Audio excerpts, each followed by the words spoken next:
Good agricultural practice (GAP) in crop farming.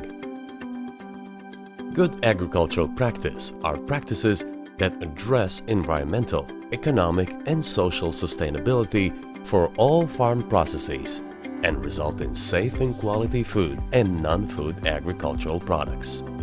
Global GAP is internationally recognized standard for farm production involving principles applied in good agricultural practice.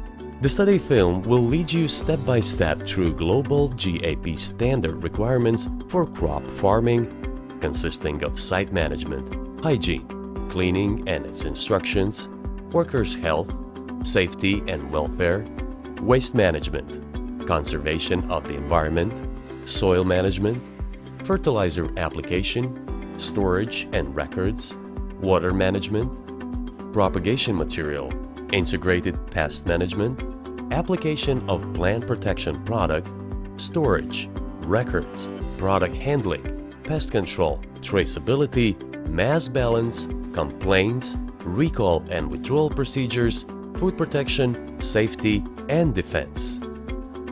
Site management. One of the key features of sustainable farming is the continuous integration of site-specific knowledge and practical experience into future management planning and practices. This section is intended to ensure that the land, buildings, and other facilities which constitute the fabric of the farm are properly managed to ensure the safe production of food and protection of the environment. The global GAP standard requirements are: reference system for each production area as the physical sign or map of farm and recording system for production activities, risk assessment for site and management plan to minimize risks, pre-harvest check that covers presence of animals close to the crops, hygiene for all stages of production. People are key to the prevention of products contamination. Farm staff and contractors, as well as producers themselves, stand for the quality and safety of products. Education and training will support progress towards safe production. Further hygiene requirements that are specific for certain activities, such as harvest and product handling, are defined in the applicable standard module. Hygiene instructions.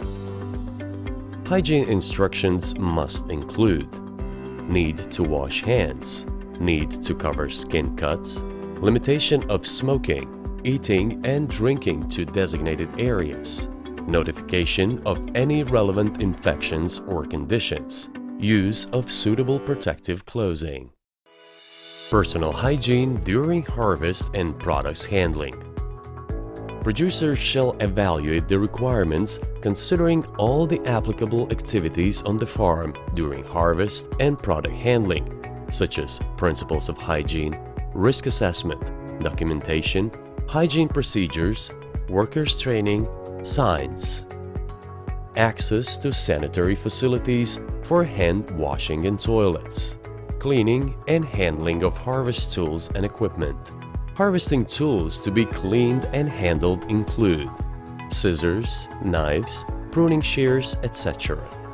Harvesting containers include plastic and/or wooden crates, bags, harvesting buckets. Harvesting machinery equipment is also considered. Handling and cleaning of machinery includes washing of wheels. Workers' health, safety, and welfare. On-site living quarters must be habitable, sound, with basic services including toilets, drains, and drinking water. Waste management. Waste minimization shall include review of current practices, avoidance reduction, reuse, and recycling of waste. Empty plant protection products containers shall be rinsed at least 3 times, and the rinsing shall always be put back into the application equipment tank. Reuse has to be avoided.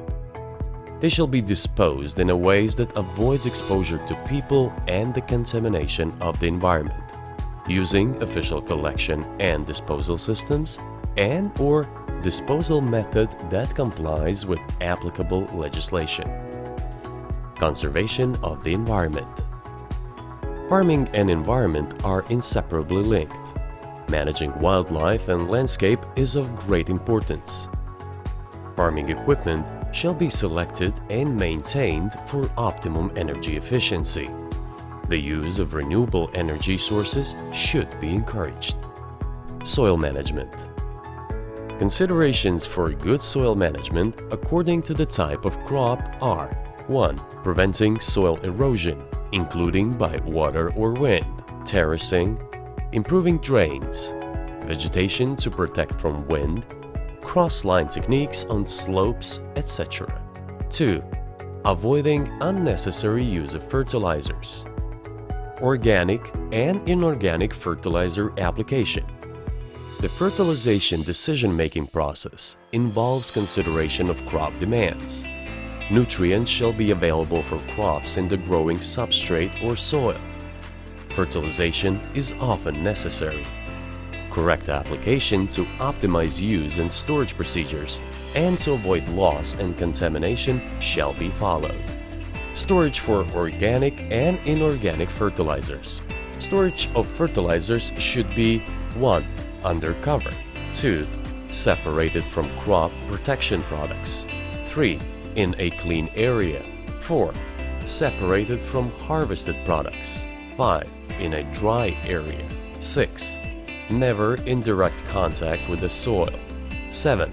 If liquids are stored, there should be an impermeable barrier with a capacity. Water sources. Considerations related to water sources must include measures planned and held to collect and recycle water, taking into account all food safety aspects. Assessment of quality of water used in pre-harvest activities, risks and corrective actions. Limits for microbiological contaminants. Identifying need for water analysis. Frequency of analysis based on risk assessment and corrective actions are significant with regard to water quality. Water management. Predicting irrigation requirements. Irrigation fertigation management. Water quality. Supply of irrigation fertigation water. Water storage facilities. Watering harvest and post-harvest activities. Quality of water used meets microbial standards for drinking water, and post-harvest washing is done with potable water. Where water is recirculated, it is filtered and its quality is monitored. Propagation material. The choice of propagation material plays an important role in the production process. By using appropriate varieties, you can help to reduce the application of fertilizers and plant protection products. The choice of propagation material is a precondition of good plants' growth and products' quality. Integrated pest management is a strategy based on ecosystems which focuses on the long-term prevention of pests or the damage caused by them. Integrated pest management grounds on 3 pillars. Pillar 1. Prevention includes adaptation of agricultural practices, removing weeds, crop rotation, selection of varieties and rootstocks. Pillar 2. Observation and monitoring contains trapping of pests, scouting, monitoring weather conditions to prevent diseases. Pillar 3. Intervention comprises treating hotspots, borders, building up beneficial populations, habitats, and spray. In situations where the pest attack will adversely affect the economic value of a crop, it may be necessary to intervene using specific pest control methods, including plant protection products. Plant protection products storage. The plant protection products storage is applicable to herbicides, pesticides, fungicides, and other pest control substances associated with conventional or organic farming. The storage facilities must be structurally sound, used only for crop protection products, and separated from other facilities. They must be under lock and key securely, and only trained staff should have access to them. Plant protection products application. Plant protection products mixing procedures must be observed as stated on the label. Safe transportation of crop protection products must be ensured. Re-entry times on the site where applications have taken place must be observed. Records. Important details of farming practices are recorded, and these records have to be kept for a minimum of 2 years. Self-assessment is carried out against the standard, and actions are taken to correct nonconformities. Traceability and mass balance is applicable to all producers who need to register for parallel production and ownership, and to those who buy from other producers the same products they also certify. It is not applicable to producers who certify 100% of the product in their global GAP scope and do not buy those products from other producers, whether certified or not. Complaints and recall or withdrawal procedure. Traceability facilitates the recall or withdrawal of food products and enables customers to be provided with targeted and accurate information. Food protection, safety, and defense. The Food Safety Policy Declaration reflects in an ambiguous manner the commitment of the producers to ensure that the food safety is implemented and maintained throughout the production processes. We don't work for one day. What we create today will be in use for future generations. We must protect and sustain our main values: environment, land, soil, water, air. We have to be aware how to do it and how to take care of these values responsibly.